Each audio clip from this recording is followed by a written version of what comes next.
Asyik nak kurus je kan. Habis yang dah kurus ni nak apa? Azam tahun baru 2026. Saya ada cadangan.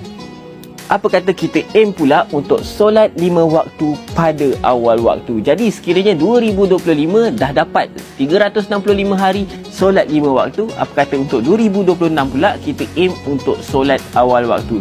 Jadi cara dia macam mana? Pasang jam azan dekat rumah.